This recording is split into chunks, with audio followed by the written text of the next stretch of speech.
Hello, welcome back to JBC English Learning Academy. Today's podcast, 1 hour advanced English listening practice. Okay, that's the mandatory welcome done. Let's jump straight into our deep dive.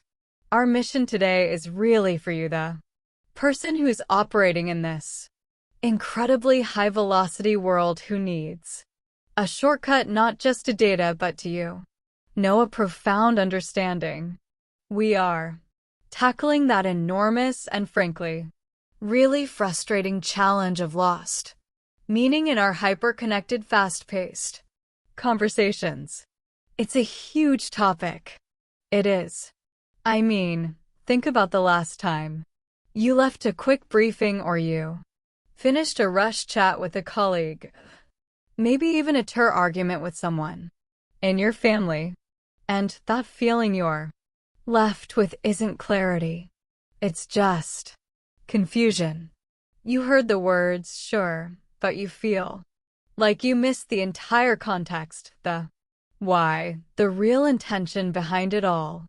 That feeling is it's almost the background noise of modern life, isn't it? We have this abundance of information, but a real poverty of meaning. Exactly. Meaning poverty.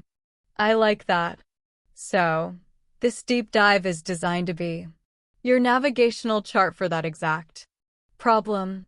We've gathered material that explains precisely how and why meaning just seems to fragment when dialogue speeds up. The physics of conversational breakdown. You could call it. Yeah, I love that. The physics of it. And then crucially, we're going to pivot to actionable strategies, how you can actively reconstruct that meaning. We want to move you beyond just, defending against misunderstanding and into an offensive application of knowledge. And we'll do that through the incredible power of storytelling to really cement complex ideas. That's a great way to put it. The goal here as well, it's pretty ambitious. It's not just about surviving information overload, which, let's be honest, a lot of people just accept as a part of life now. A tax you have to pick. Exactly. It's about achieving true, robust internalization and recall. Snorts. When information is just flying past you, your brain defaults to a kind of survival mode. It grabs keywords, but it discards all the juicy stuff, the context, the connections. So we're aiming to help you retrain your cognitive process to handle that velocity, but retain the substance to get to that kind of holistic understanding where you could immediately turn around and teach the concept to someone else or, apply it confidently in a really complex situation. Okay, let's get into it then. Let's unpack this central contradiction. The sources we looked at all suggest that speed, the very thing we chase relentlessly in the modern workplace as, the ultimate measure of productivity, is actually the primary antagonist of clarity. If you rush through a briefing, you might think you're saving a few minutes, but you're probably just inviting a complete failure of comprehension down the line. That is such a critical observation. The perception of efficiency, it just blinds us to the underlying cognitive costs. We are all operating within fixed biological parameters, and the primary constraint is something we can call the velocity vortex. The velocity vortex, right? I like it, sounds suitably dramatic. So, how exactly does speed pull the rug out from under our ability to understand? Well, it all starts with the limitations of our own internal processing unit, your brain. It operates like a processor with very specific limits on its throughput. So when you get a torrent of data, complex instructions, multiple metrics, a flurry of emotional details, the system just gets overwhelmed. This is information overload. That's the one. And the immediate consequences of hitting that limit are pretty stark. Okay, so what happens inside our heads? Your working memory, which is the system that's responsible for actively holding and, manipulating information. For short periods, it has an extremely limited capacity. I've heard this, it's something like 7 items, depending on the complexity. Yeah, it's about 4 to 7 chunks of information at any given time. So if the data is coming in too fast, you get one of 2 outcomes. The brain starts shedding information indiscriminately. So you just remember random bits and pieces, right? You get fragments, but you lose the crucial context that connects them. Or you experience a complete cognitive blockage where the system basically freezes and nothing lands. It doesn't matter how important it was. And to fight that overwhelming feeling, our minds immediately start looking for shortcuts, cognitive shortcuts. This sounds like a real double-edged sword, doesn't it? Absolutely. Shortcutting is necessary for survival, but it's incredibly dangerous for meaning. To keep pace with the speaker, your mind starts making these immediate, often subconscious assumptions. It's filling in the blanks. It's filling in the blanks based on what you think the speaker meant, pulling from old mental models or outdated experiences. So, for example, your manager rapidly mentions a shift in priorities. Your brain immediately links that to the last major priority shift, even if the situation is totally different. I've definitely done that. We all have. You latch onto the key words, the deadline, the metric, but you miss the crucial nuances that change the entire direction of the project. And that's the difference between an efficient guess and a truly dangerous assumption. And I find there's a huge cognitive difference between processing something written versus clear as throat spoken. I mean, if it's documented, I can go back. I can reread it fast. Dialogue, though, suffers from a real absence of redundancy. That is a fundamental constraint. Written communication has built-in pauses. You have paragraphs, headings, the ability to stop and reflect. Spoken word, especially when it's rushed, it just strips all of that away, right? There are no cognitive processing windows. None. And when you're dealing with complex multi-step ideas, your brain needs a few seconds of temporal space to properly encode the information. Without that natural repetition or pauses, the complexity just washes over you and the detailed encoding simply doesn't happen. So the speaker thinks they've communicated everything. And the listener only retained the first couple of data points before their system, metaphorically crashed.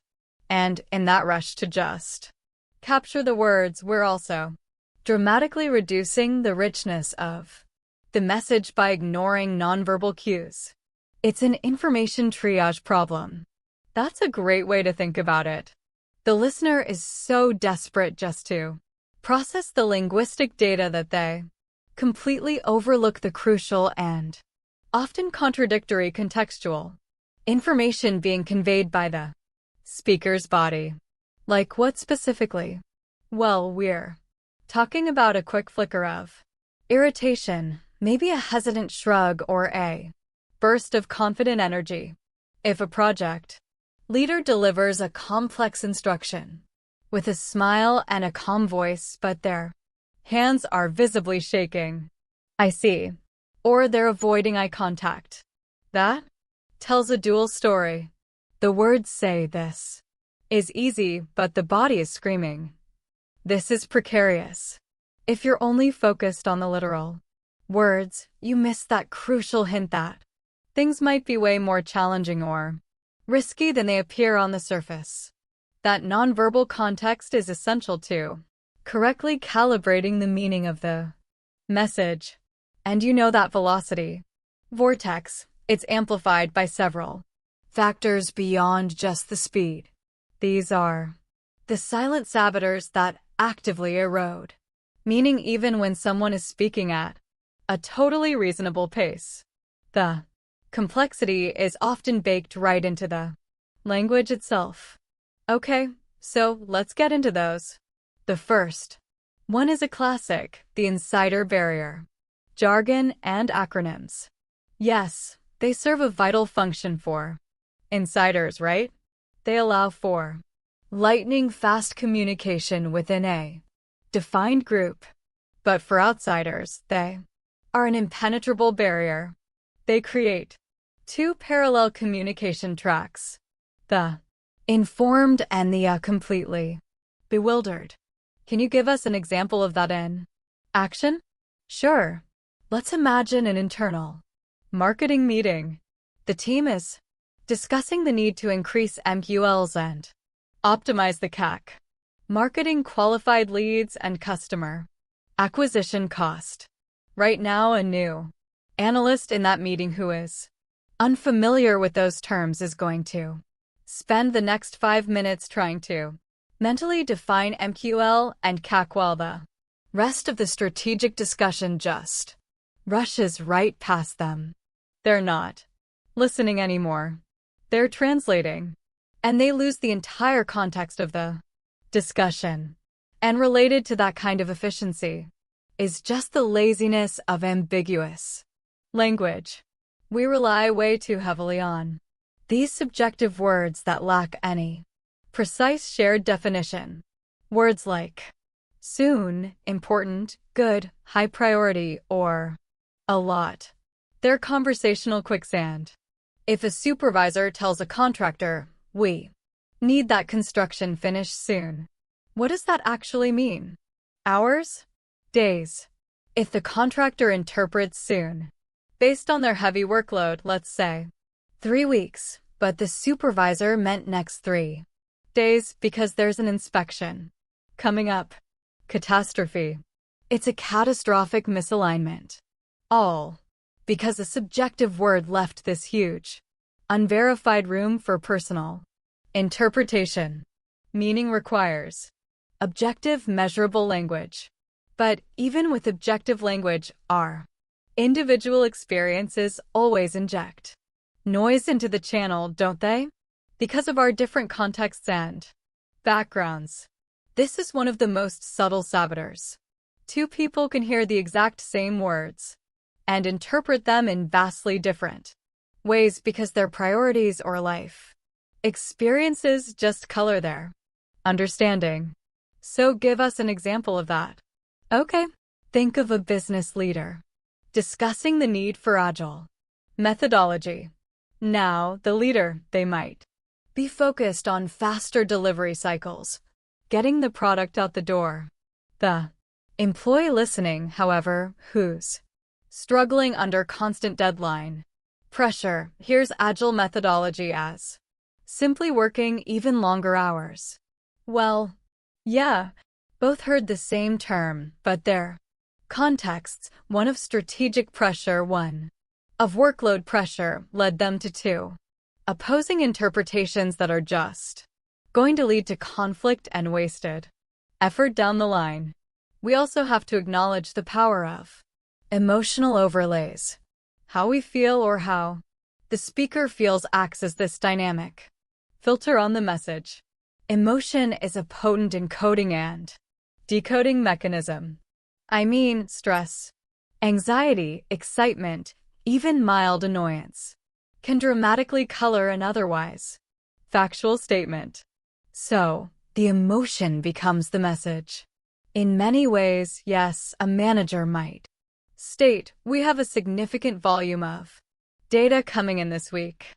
Factually, that's neutral. But if they deliver it with a sigh of visible grinding exhaustion because they're frustrated with recent delays, the listener decodes it as, "This is an overwhelming, impossible task that I'm going to suffer through," right? The emotion shifts the entire meaning from a neutral observation to a negative pronouncement of suffering. We often react to the emotion long before we ever process the fact. And the final critical tripwire, which is often tied so deeply to organizational culture, is the lack of psychological safety. This is the mechanism that prevents meaning from ever being reconstructed in the first place. When an environment is culturally hostile and people fear asking a clarifying question, they don't want to look slow or incompetent. Exactly. They fear they'll appear ignorant, so they choose self-preservation. They feign understanding. They nod. They agree. They walk away completely confused, and they just wait for the inevitable moment when their lack of understanding causes an error. So that fear of vulnerability just perpetuates the cycle. It perpetuates a dangerous cycle that remains completely undetected until significant damage is done to a project or, to a relationship. Okay, so we understand the physics of how meaning gets lost. Yeah, now let's talk about the practical consequences. If meaning fragments in that velocity vortex, what does that actually look like for you, the listener, the professional, or the partner in the real world? The consequences are far from trivial. They're serious. They're tangible, and they cascade like a set of dominoes, often starting with just a tiny initial confusion that results in massive damage or opportunity cost. Let's start with the most tangible professional cost, which has to be inefficiency and rework. Misunderstood instructions are the single greatest generator of waste in any organization. If a team member walks away believing they were told to implement solution A, but the actual priority was solution B, they've just wasted hours, maybe days on the wrong thing. And that's not just a time cost, it's a morale cost. It's hugely demoralizing. Having to scrap completed work and start over. That feeling of just spinning your wheels is incredibly corrosive to motivation. Rework is consistently cited as one of the largest silent drains on productivity and budget. And the impact extends so powerfully beyond the office, doesn't it? It affects our relational health. We're talking about damaged relationships. Absolutely. In your personal life, the subjective nature of ambiguous language, combined with those emotional overlays we talked about, is just the perfect recipe for conflict.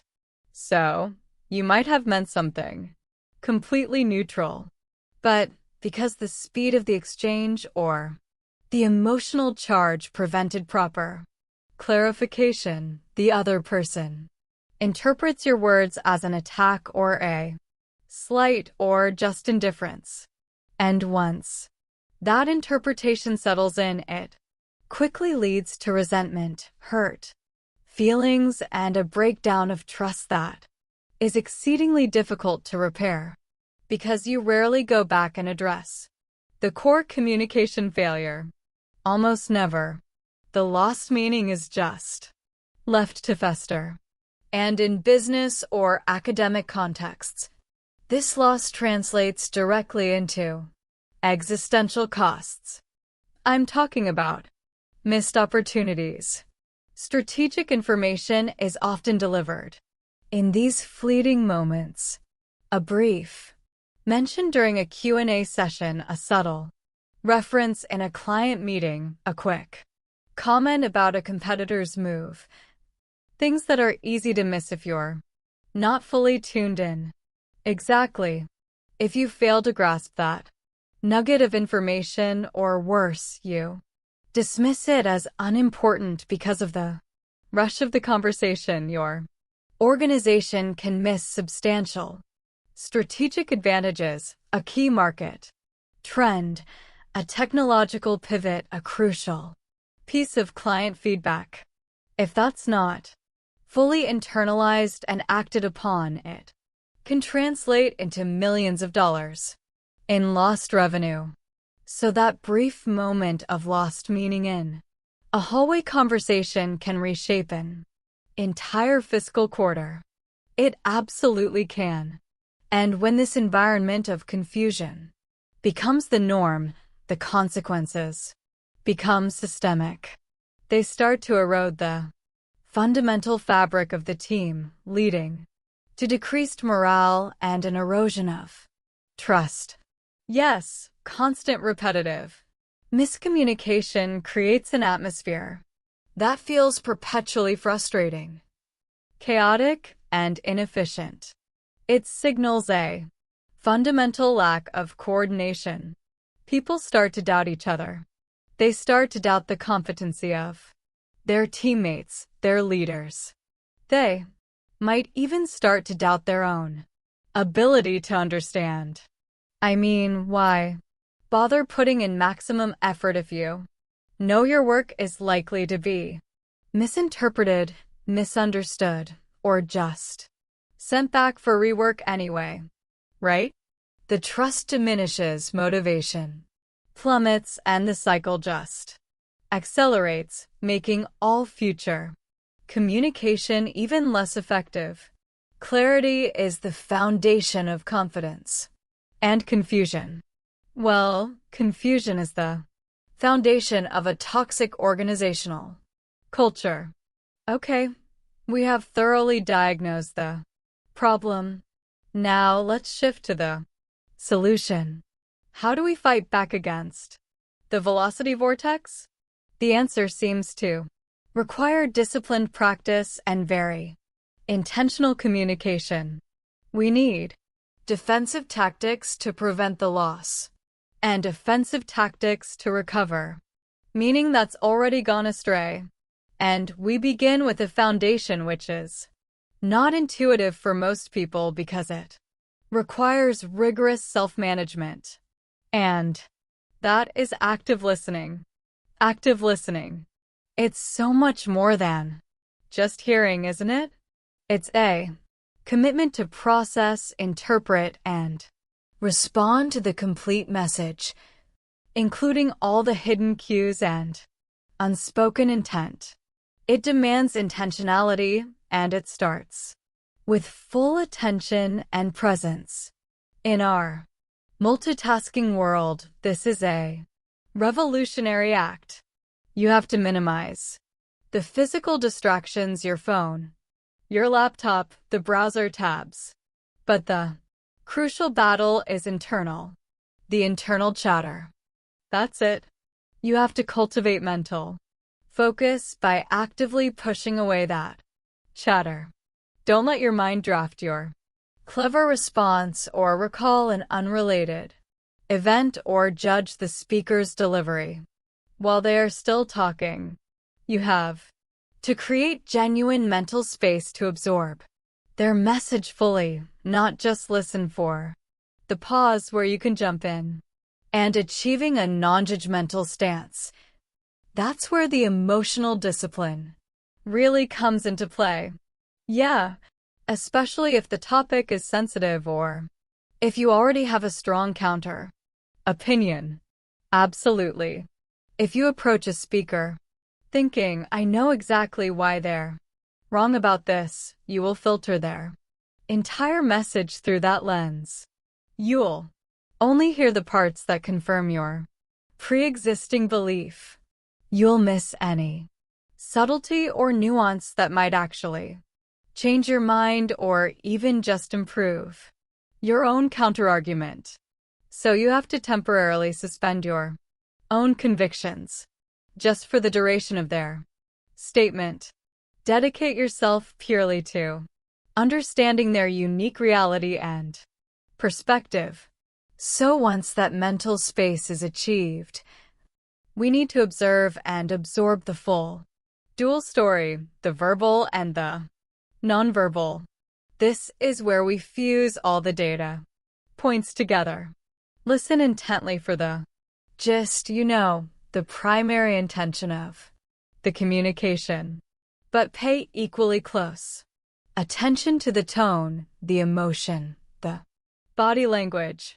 So if a manager is giving a very upbeat sales projection, but you notice they keep nervously checking their watch, that contradiction is a data point.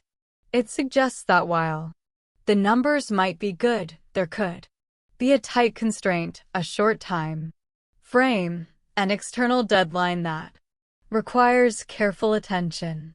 The contradiction often holds the deepest meaning. So active listening prevents the initial loss, but clarification is the active process of filling in the inevitable gaps. We have to be proactive here. Indeed, we need strategic, targeted questioning that pulls ambiguity out of the shadows and into the light, starting with asking clarifying questions. These are the tools of precision, right? These questions immediately target those vague or subjective terms. So if a team member says the client needs that data improved, that's subjective. Your clarifying question has to replace that adjective with a measurable standard. So you would ask something like, improved in what way? Are we optimizing for speed, cost efficiency, or visual presentation? Or using the time-based ambiguity we talked about, if a supervisor says, we need to finalize this process soon, you must transform that word into an actionable date or time frame. You could ask, when you say soon, is this a priority for this afternoon, or are you hoping to have a defined plan by the end of the fiscal week? By providing clear alternatives, you force the speaker to commit to a precision that the word soon just naturally lacks. It's the difference between hoping you're right and knowing you're right. It is. Next up, we use open-ended questions to encourage deeper elaboration. This shifts the focus from a simple yes or no to active synthesis. We have to retire that ineffective question. Do you understand? It's a closed question that just invites a quick face, saving yes. So, what's a better alternative? You invite elaboration that forces the learner to actively synthesize and articulate the material. You could try. What are your first 2 priority steps based on what I just explained? Or if you had to explain this new protocol to a colleague, what are the 3 essential takeaways you'd focus on? And if the conversation is more about emotional or relational dynamics, say a colleague says, I'm having trouble with the new team leader. An open-ended follow-up avoids minimizing their concern. So instead of, is everything okay? You would ask, could you walk me through an example of a situation where you felt the difficulty was most pronounced? Or, what parts of the new leader's style are causing the most confusion for you? This encourages narrative and detail, which gets you to a much deeper understanding. The ultimate confirmation technique, though, remains paraphrasing and summarizing. And you mentioned this serves a dual critical purpose. It's vital. First, it's a self-check. Summarizing confirms your understanding, and it allows the speaker to immediately correct any misinterpretation before you go off and act on bad information. And the second purpose. Second, and this is often more powerful, it profoundly validates the speaker by repeating their complex message back to them clearly and concisely. You are showing them that their words were important enough for you to dedicate real mental energy to processing. This validates their voice and builds critical rapport. Can you give us a robust professional example of a summary in action? Sure. After a detailed, fast-paced strategy meeting, you might interject with, okay, to make sure I have this locked in, it sounds like the crucial pivot point is moving the budget from Project X to Project Y by the end of the quarter, primarily because the Q3 market data showed a faster erosion of that legacy segment than we anticipated. Is that the key strategic shift? I see. You're demonstrating you understood the what and the why. Exactly. You're ensuring alignment before anyone moves forward. So we've covered external tactics. Now we have to move to the internal discipline required, particularly around managing the assumptions that are the silent saboteurs of fast communication. How do you consciously pause a fast conversation to actively check assumptions? Assumptions are just mental shortcuts based on past patterns, but they can derail new meaning. You have to deliberately install a kind of mental stop sign and ask yourself, what assumption am I making right now about the speaker's intent or the urgency or the outcome based on my past experience? And once you identify it, you have to actively seek verification. For instance, if you assume a colleague's brief, abrupt email is dismissive, you need to verify that. You could say, I noticed your reply was quick. I want to make sure I'm not interrupting a pressing deadline. Are you free for a 5-minute chat, or should we schedule time next week? You address the assumption dismissiveness by checking the reality, which might just be busyness. This concept is tied very heavily to the ladder of inference. We hear about this model, but how do we actually apply it? For meaning reconstruction, the ladder of inference describes how rapidly we jump from the small set of observable data we select up through layers of interpretation and assumption to reach an ironclad conclusion or belief. When meaning is fragmented, we are usually operating way too high on that ladder at the conclusion level. So, meaning reconstruction requires consciously climbing down the ladder. Exactly. Let's use a concrete workplace anecdote. A team member, let's call him Mark, rushes past you and slams his office door. Okay. The observable data is simple. Mark slammed the door, right? But if you jump to the top of the ladder, your conclusion is Mark is angry at me because he hates my proposal. 2. Climb down. You ask, what evidence made me conclude that Mark is angry at me? You move back toward observable data. You confirm you saw him slam the door, but you have no data linking that action to your proposal. So, what do? Reconstruction demands you stop at the observation level and verify. You go to Mark and say, hey, I notice you seem stressed when you came back. Is everything okay? You base your next action on shared, verifiable data, the observed stress, not the subjective conclusion that he's mad at you. The latter helps us distinguish between fact and fear. Finally, reconstruction can only really flourish in a specific kind of environment. We need to focus on creating a safe space. Psychological safety is the lubricant For meaning, it's the assurance that admitting you're confused won't lead to punishment, ridicule, or demotion. And this starts with leadership or in a relationship, the person with the greater emotional security modeling vulnerability. So, you have to be the first to admit you don't understand. Be the first to say, I apologize.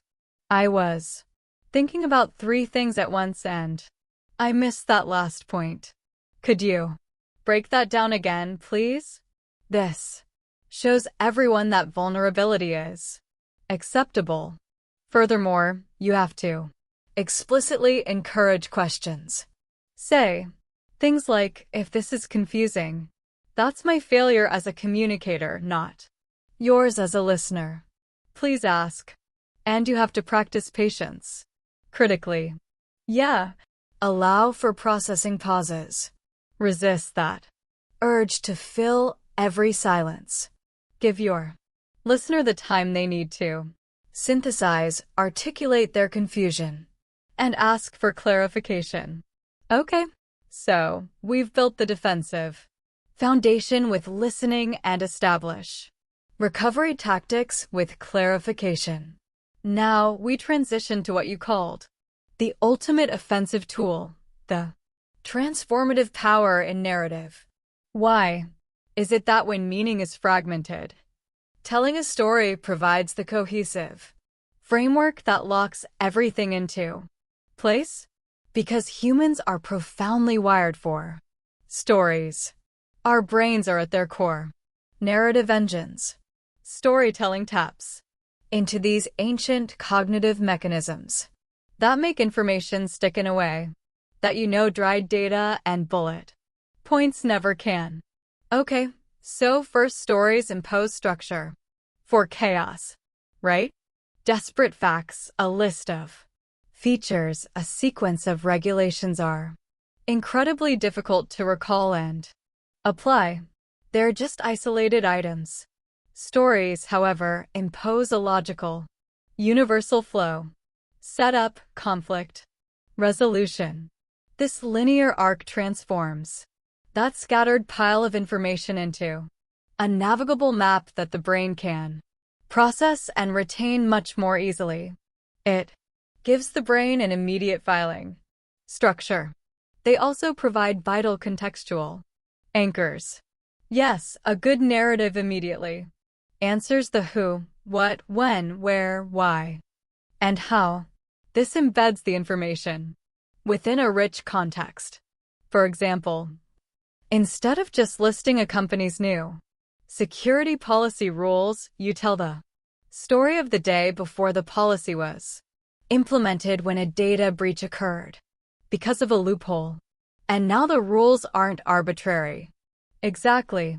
Now they're embedded in the context of avoiding a crisis. Context is the essential glue of memory. It's what makes facts meaningful and applicable, and perhaps the most powerful difference between data and a story snorts. Emotional engagement.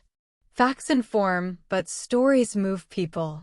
By tying information to characters, conflicts, and resolutions, stories evoke powerful emotions. Interest, surprise, empathy, frustration, triumph. When a message is charged with emotion, the hippocampus in your brain is activated and it forges a much stronger, more durable connection to the information. So, we remember how we felt during the story. We do.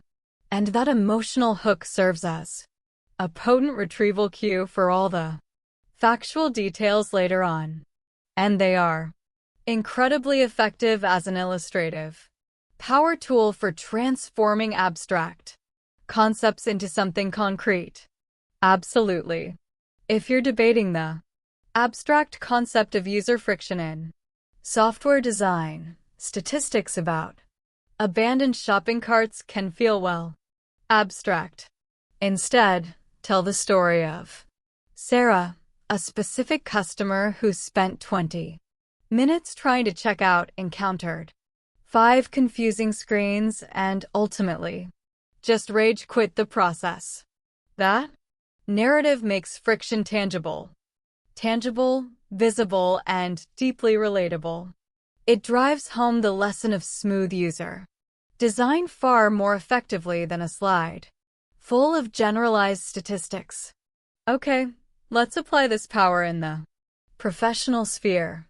How can we use narrative to move beyond bullet points?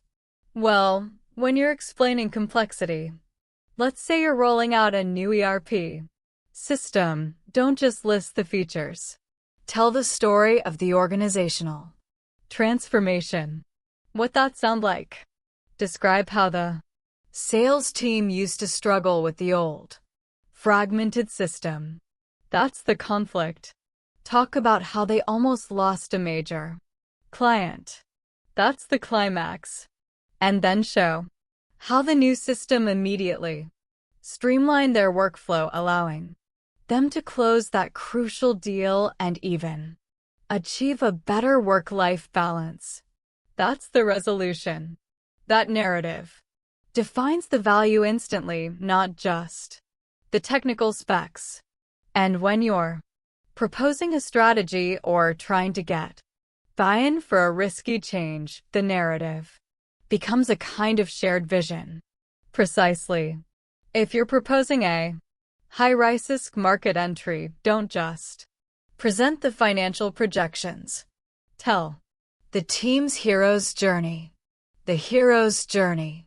Outline the story of the current challenge, the market decline, the bold decision to pivot, the turning point, the known obstacles you'll face.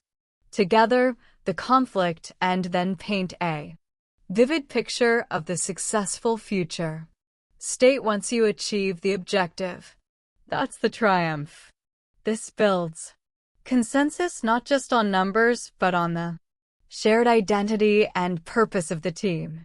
And when learning from mistakes like a major project setback, narrative helps in sharing lessons learned. Debriefs should always be narratives, not just incident reports. Instead of stating we missed the deadline because of a dependency failure, tell the story of the challenge. Walk us through it. Describe the sequence of events that led to the issue, the critical moment where the team made the wrong choice, the surprising turns, and the ultimate lessons learned at each stage of that crisis. This makes the learning stick because it's contextualized by failure and resolution, ensuring the team is far less likely to repeat the same plot line. Storytelling is equally vital in our personal lives for deepening connections and reconstructing emotional meaning.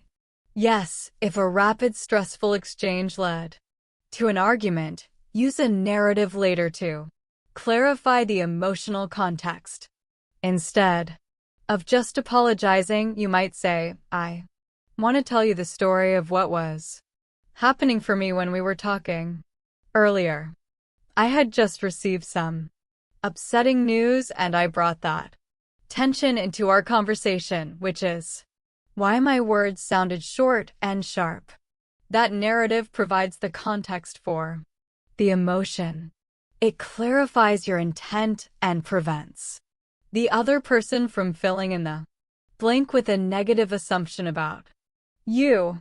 Or when someone makes a brief statement about how they feel, like, I'm exhausted.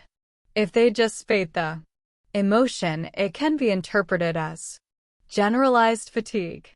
But if you encourage them to share a brief personal anecdote, I'm exhausted 'cause I had to get up at 4 a.m. for that delayed flight, then spent 3 hours in meetings and I haven't even had a chance to eat. That short story invites you into their situation. It offers context and fosters deeper, more informed empathy. This is where we deliver the goods.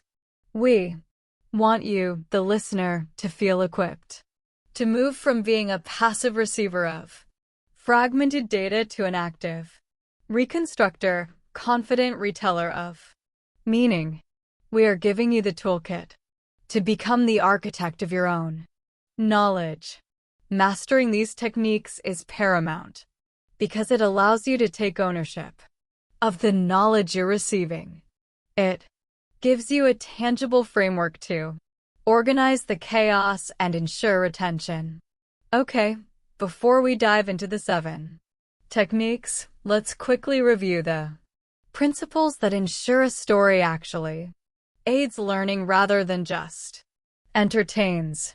First, clarity and simplicity must be prioritized above all else.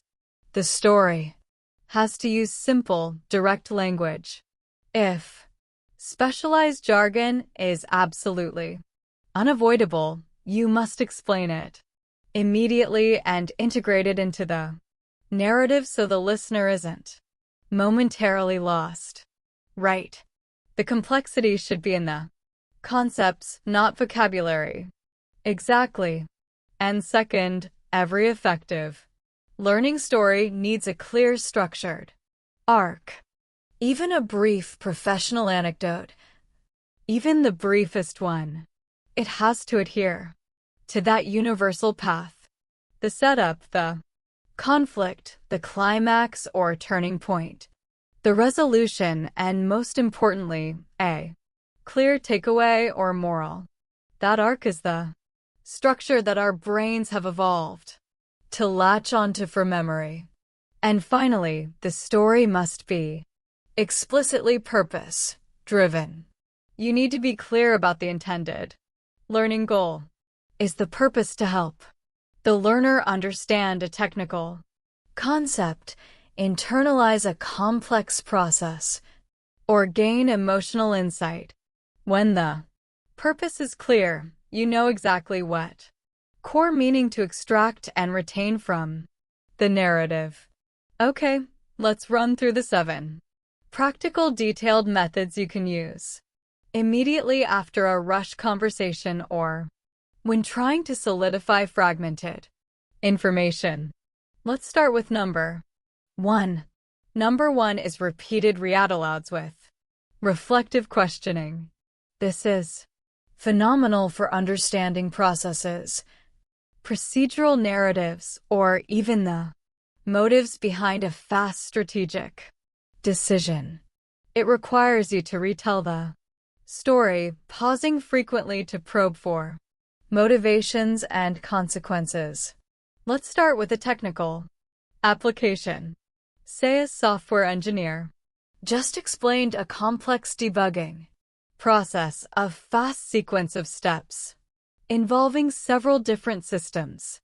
Okay, so the initial story is fast. I ran the diagnostic, saw the error code, cross-referenced the log, applied the patch, and restarted the server. 2. Reconstruct the meaning. You have them retell it.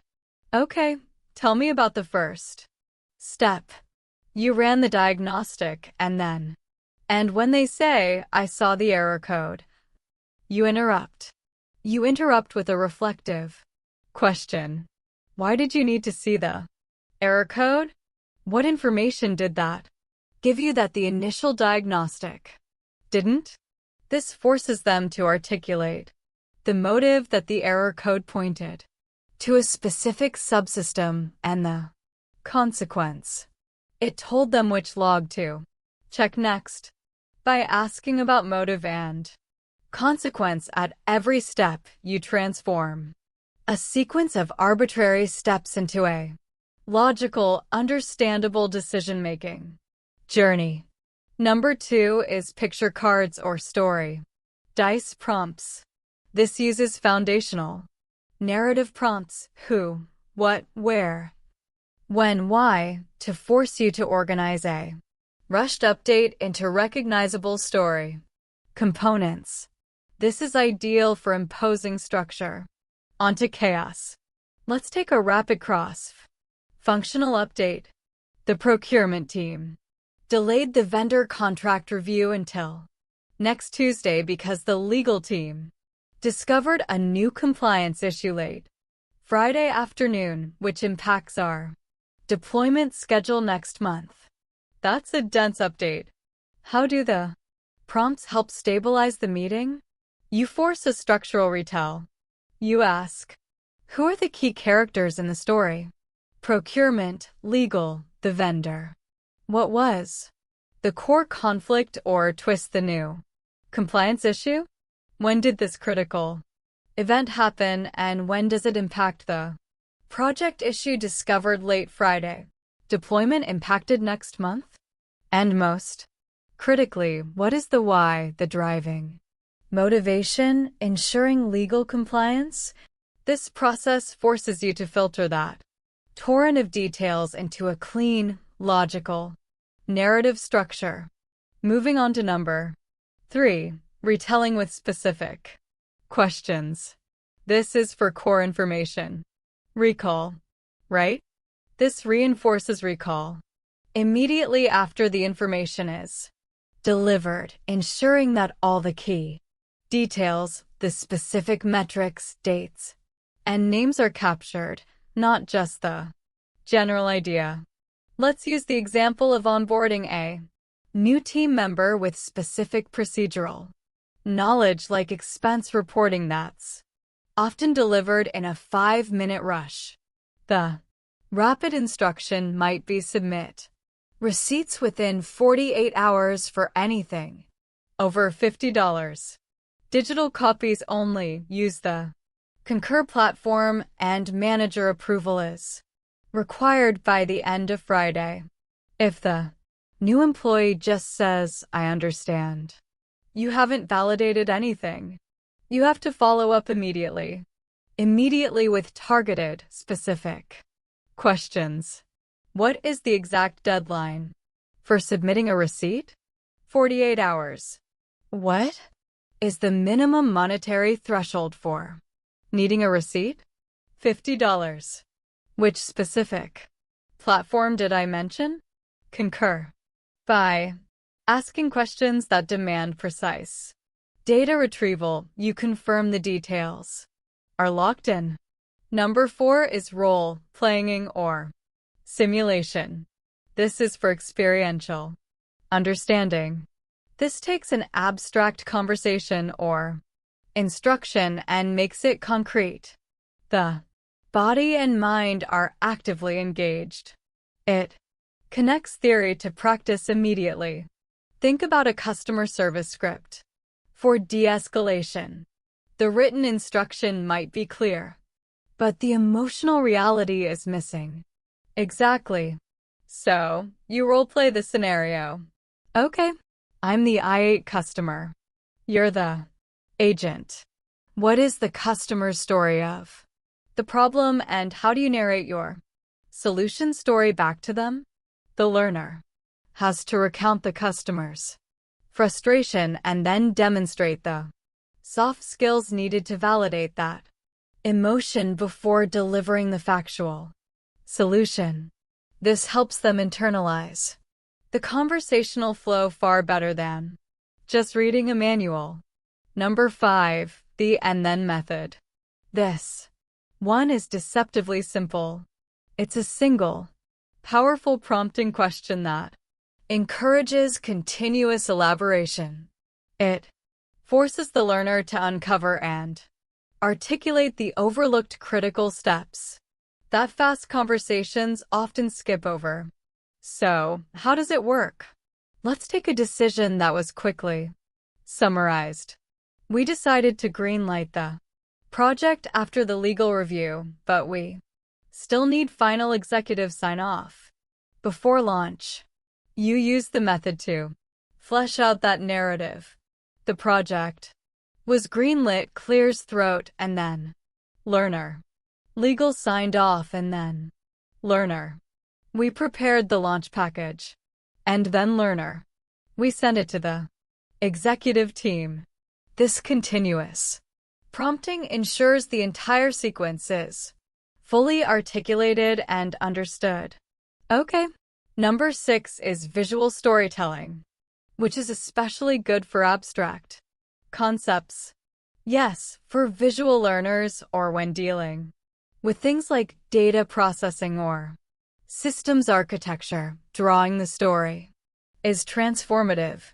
You encourage sketching or diagramming the story of the idea, because abstraction is where the velocity vortex can be most damaging. It is. Consider explaining a complex budget distribution verbally. It's a list of transfers and percentages. 2. Reconstruct it. You say, let's draw the journey of the money. The learner draws a $sign. What's the first plot point? They draw an arrow splitting the budget. This visual narrative takes an invisible process and makes it entirely tangible and sequential. And finally, number 7, what-if scenarios. This is for understanding implications. Once the basic story is understood, this final technique tests for deeper comprehension. You explore alternative plot lines to test the robustness of the learning. Give me an example. Let's use an emergency protocol that was quickly briefed. In the event of a system failure, the backup server automatically takes over and it is alerted. That's the success story. Now, you introduce a plot twist.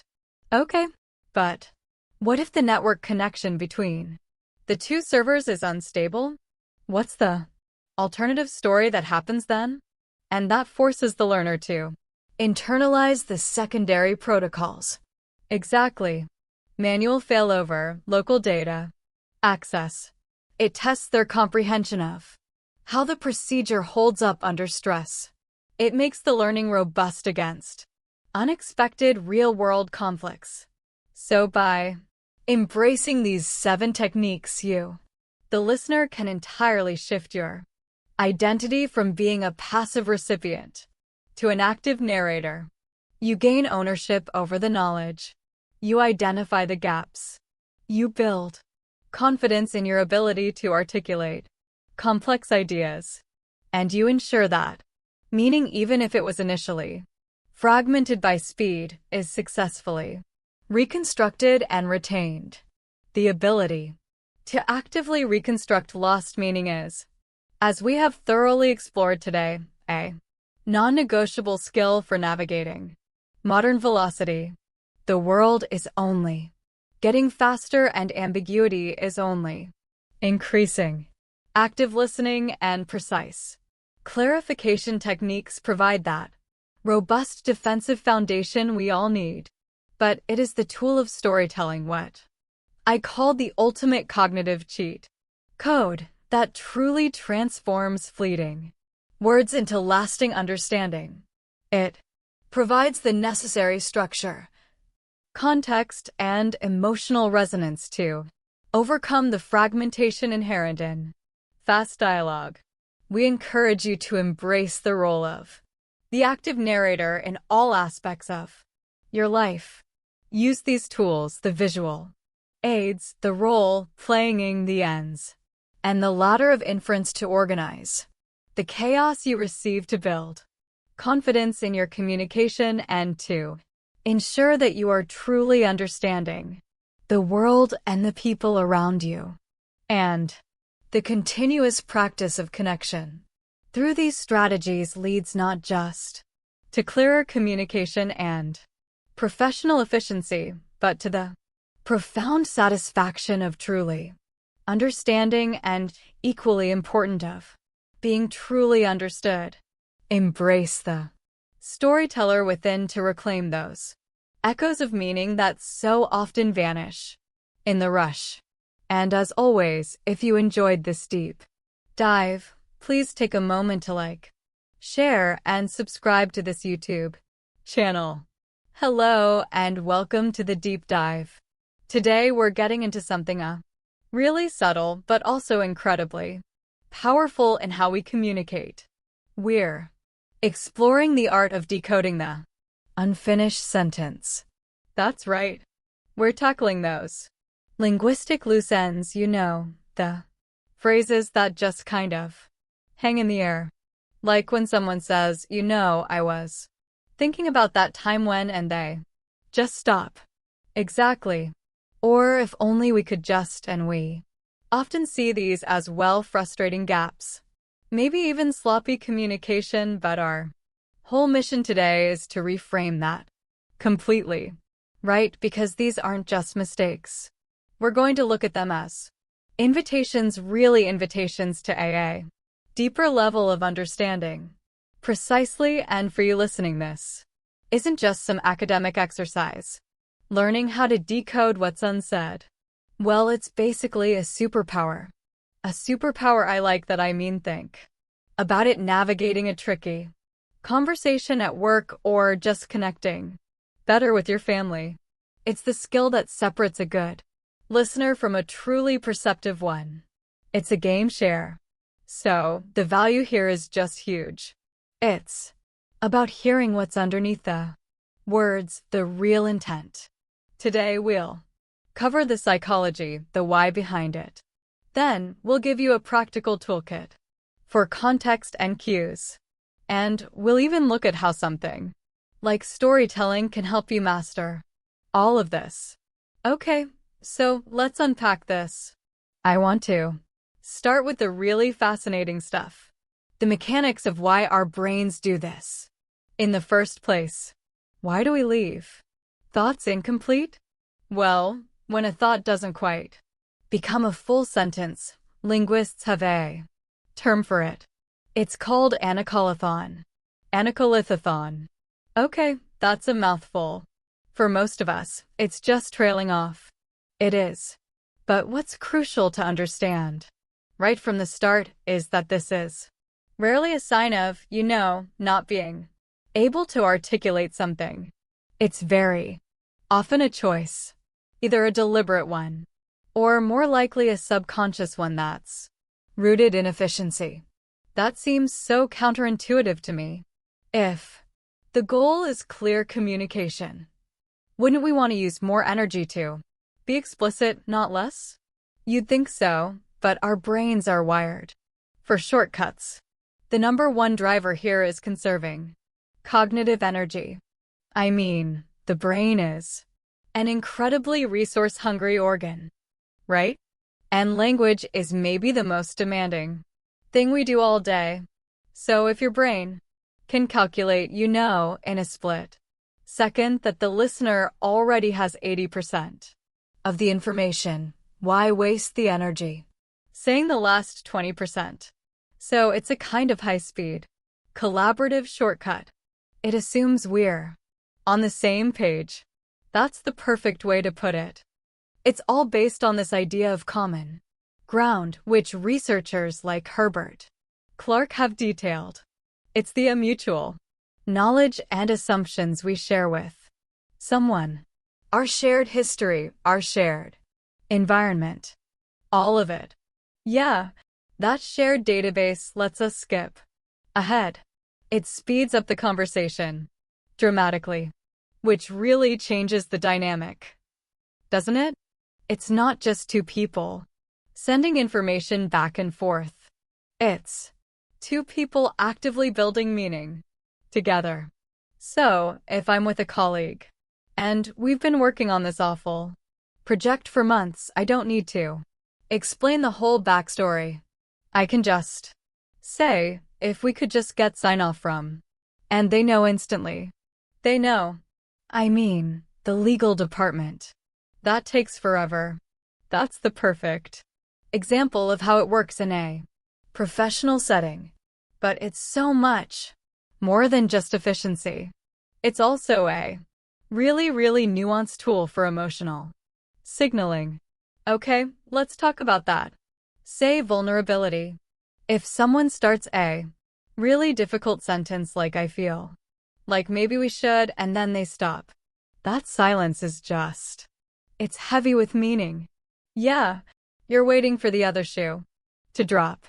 The full thought, maybe it's break up or admit I was wrong, is just too hard to say out loud. So, they stop. They're sort of testing the waters, hoping you'll understand the difficulty, maybe even finish the thought for them, and take some of that burden off of them. Exactly.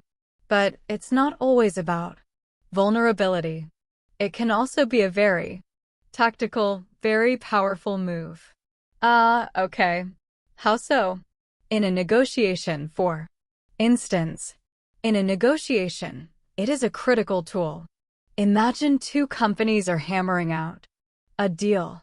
One side says, if we agree to the terms in Article 4, then the long-term impact on your supply chain will be, and then they just trail off. Ooh, that's a power move. It is because they're doing two things. One, they're signaling a hidden threat without actually stating it. But more importantly, they're forcing the other side to fill in that blank. So, you make your opponent voice their own worst fear.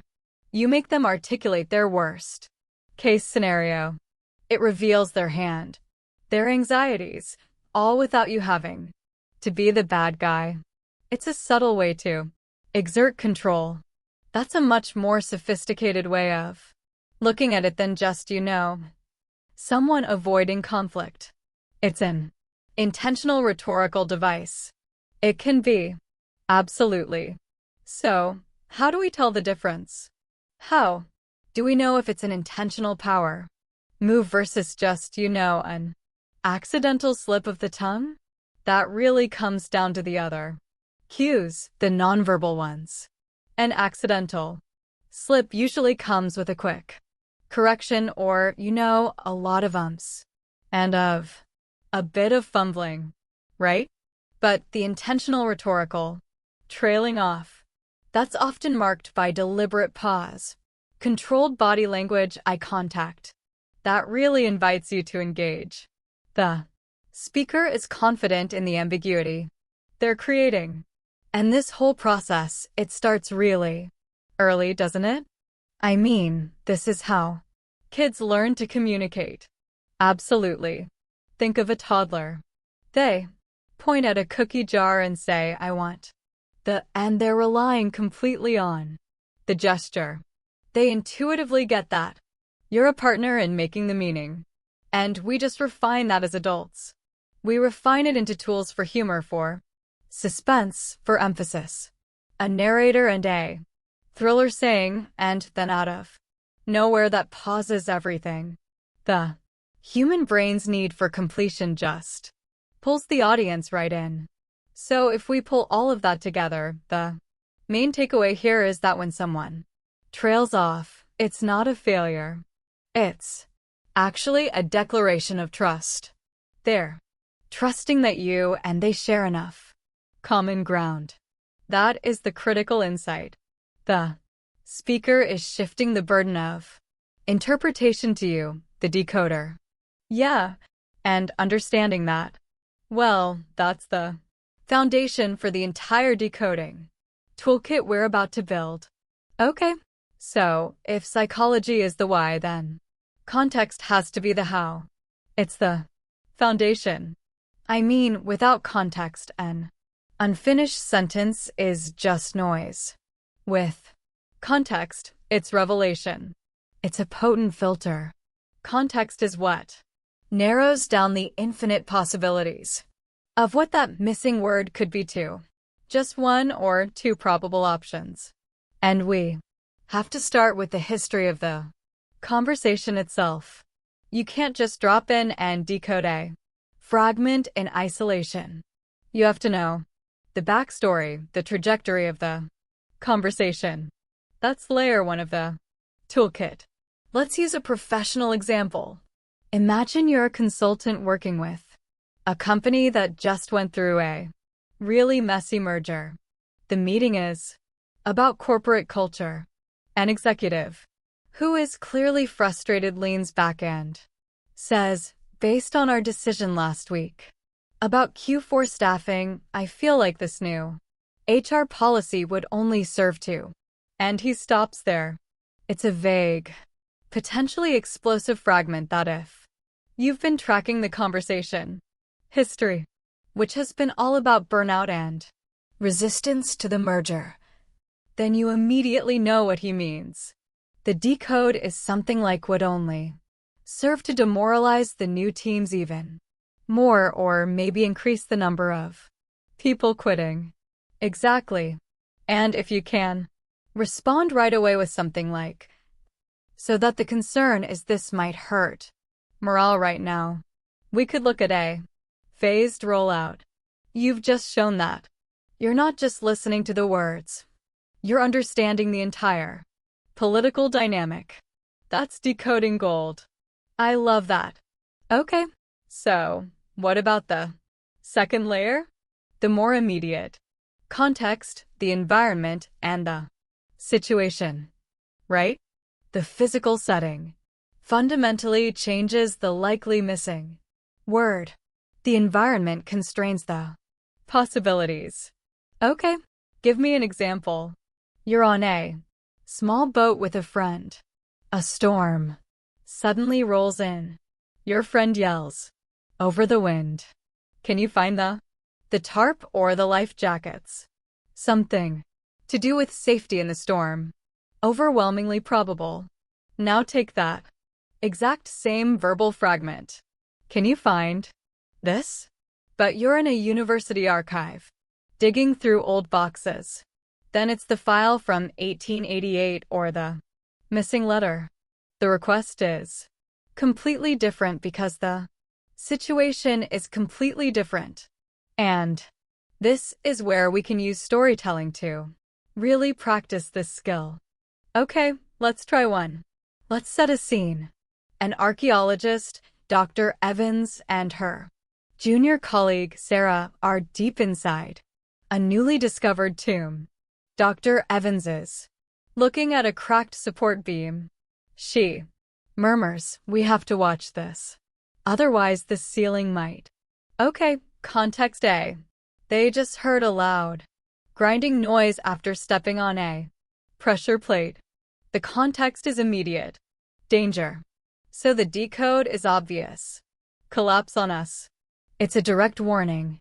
Right now, context B. They've been discussing atmospheric damage to the fresco for the last hour. She says the exact same thing. We have to watch this. Otherwise, the ceiling might. In that context, it's not about immediate death. It's about preservation. The decode is something like be permanently damaged by the humidity. It's a perfect demonstration of how the entire function of that sentence changes with the context. And we really encourage you as you listen to this to start doing this mentally. When you hear an unfinished sentence, just pause and predict the ending. It's like a workout for your inference skills.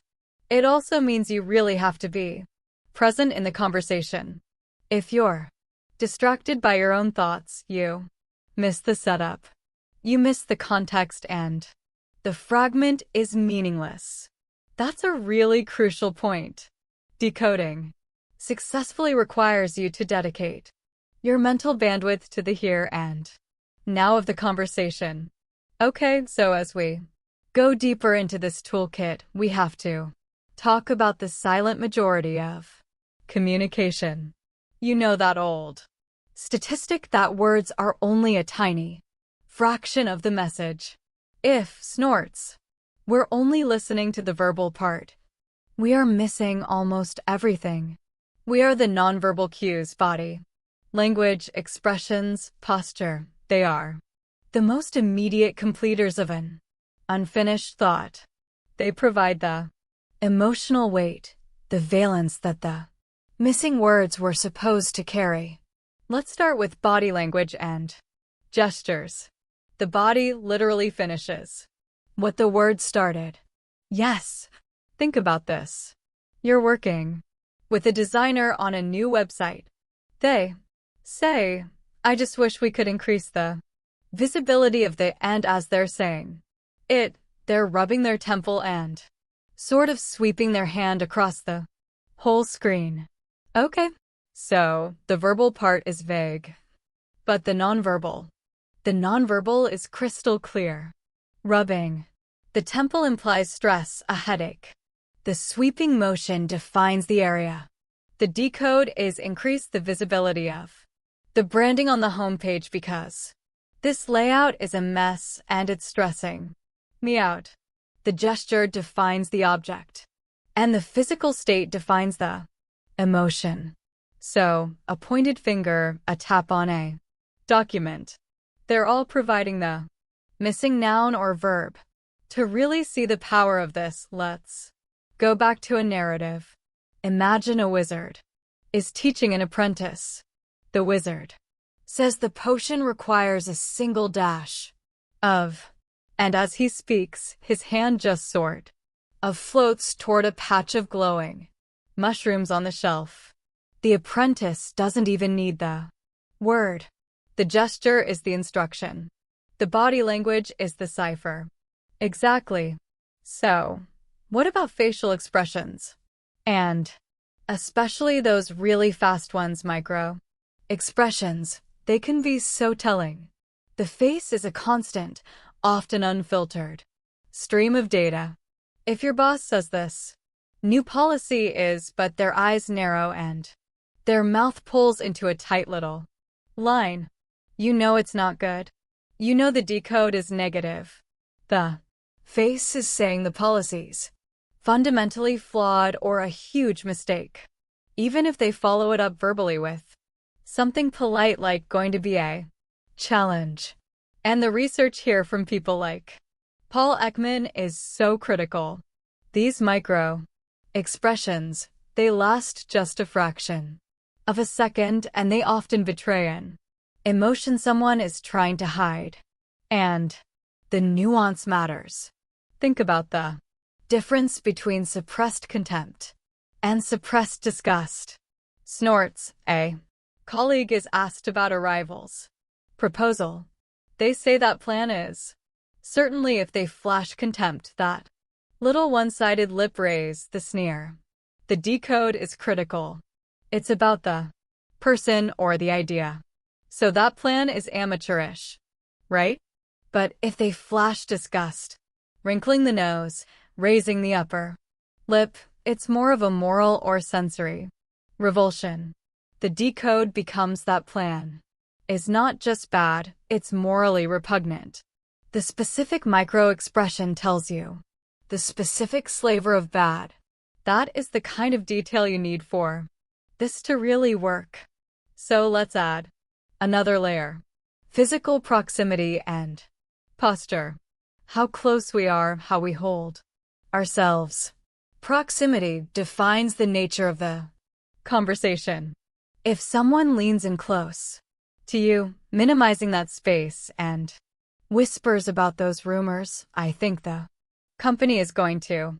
Yeah, that closeness immediately signals confidentiality. It's important. Okay, let's do a high-stakes office scenario. Layoff rumors are flying around. You see a colleague, Lisa, coming out of a closed-door meeting. She's standing rigidly, arms crossed, not making eye contact, and she whispers, "The meeting was tough. And I think the decision is." Every part of that posture is screaming anxiety. The crossed arms, the lack of eye contact, the low volume, it's protective. Her body is guarding the secret. She can't finish verbally. So, the decode is bad news. The decision is happening tomorrow and it's not good. Exactly. Her body completes the sentence with dread. This brings up a really important question, though. What happens if there's a conflict? If the words sound positive, but the body language is negative? I mean, especially if you miss that subtle cue, couldn't you get it massively wrong? That's an excellent challenge and really brings us to a fundamental rule of decoding. In almost every situation, especially with an incomplete thought, the nonverbal cue will override the verbal one. The body doesn't lie. The body doesn't lie as well as the Voice does. The involuntary signals, the micro-expression, the posture are almost always completing the thought with the speaker's true feeling, not the socially acceptable one you're hearing. You have to trust the nonverbal. So, we've covered the visual. Now let's move to the auditory. The sound of the voice itself, which provides this whole other set of clues. Exactly. Let's use an adventure quest story, but make the cues really specific. Our hero, Sir Kale, is looking for a mythical sword. He finds a cryptic map and takes it to an old vault keeper, who has taken an oath of silence. The keeper can only speak in fragments. He points to an etching of the sun on the map and whispers, the key to the gate lies in the reflection of the... Okay, so the whisper means it's a secret. The sun etching provides a celestial clue. But then comes the critical cue. The old man reaches out and brushes some imaginary dust off Sir Kale's armor. And Kale knows his armor is made from lunar steel, a metal famous for being matte, black, and absorbing light. So it's a trick. The key isn't the sun's reflection. The key is the absence of reflection. The gesture towards the lunar steel armor provides the context. The decode is the key lies the reflection of the moon, meaning the gate only opens at night or when there's no light. That is some next level inference. You have to synthesize the niche knowledge, the type of steel with the immediate gesture. And that is what practice through narrative does. It trains your brain to process all these different variables: tone, environment, gesture, special context in a controlled way. It builds the confidence you need to do it in real time under pressure. Okay, theory and application are established, but to really master this, we need deliberate, consistent practice. So, let's get into the actionable steps. What can you start doing today? We should start with some rigorous daily drills. You can integrate this into stuff you're already doing, like listening to podcasts. Exactly. Start with passive listening, but make it active. When you're listening to something, an audiobook, a news report, anything, the moment a speaker trails off, hit pause. Actually, predict what they're going to say next, based on the tone and context so far. And then you unpause up and see if you were right. You check your prediction against the actual outcome. Doing that over and over again is a zero-risk way to train your inference muscles. I like that. What else? I would strongly recommend systematic journaling. Keep a little log of the unfinished sentences you hear during your day. Write down the fragment, the context, your decode attempt, and then what the real meaning turned out to be. That feedback loop sounds critical. You see where you're going wrong. It's non-negotiable for refining your accuracy, especially with nonverbal cues. Okay, let's move on to interactive practice, because this is a social skill. An excellent game for this is finish my thought. You do it with a friend or a group. You intentionally start a sentence about an ambiguous topic like, the real reason that project failed was, and then you have to use only gestures, tone, and nonverbals to get them to complete it accurately. So the goal isn't just to finish the sentence, but to guess the intended emotion behind it. The sarcasm, the disappointment. Exactly. And for more high-pressure practice, I can't recommend things like improv classes enough. Improv is basically one long exercise in decoding your partner's incomplete signals to build a scene together. It forces the skill to become second nature. What about a more analytical approach? This is the most powerful tip, but it takes some commitment. With consent, of course, Record some of your conversations later. Listen back and focus only on those moments of hesitation or trailing off. Analyze your own reaction in the moment. Did you miss a shift in pitch? Were you not paying attention to a micro-expression? That kind of objective feedback loop has to be how you really solidify the skill. It is. Finally, you can use those advanced story-based exercises. Create role-playing scenarios. For example, the diplomatic widow, where one person plays a diplomat from a high context culture and the other from a low context. 1. Snorts. Success hinges on correctly decoding a polite unfinished rejection, or even just writing prompts. Try writing a short story where the hero's survival depends on correctly interpreting a fragment like a warning in a diary that says, "The only way out is when the shadow of the clock tower touches." All of these exercises help you move from just understanding the theory to fluently, almost subconsciously, applying it. That's when you know you've achieved proficiency. It's about turning that abstract knowledge into an effortless art. So to bring this all together, what we've really been talking about today is that decoding unfinished sentences is so much more than a simple communication trick. It's an art form. It enriches your connections and it strengthens your position in any conversation.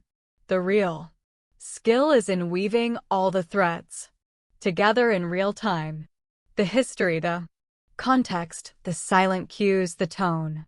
When you can do that, the unsaid will always speak volumes to you. Which brings us to our final thought for you to think about. The next time a conversation just trails off, try not to see it as vagueness, see it for what it often is, an act of implicit trust. The speaker is trusting that you share enough common ground to understand their real intent.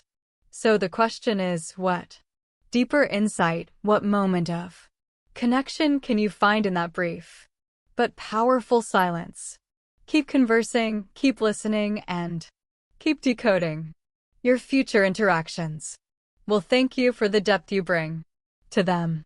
If you enjoyed this deep dive into advanced communication skills, please be sure to like, share, and subscribe to this YouTube channel. We'll see you next time.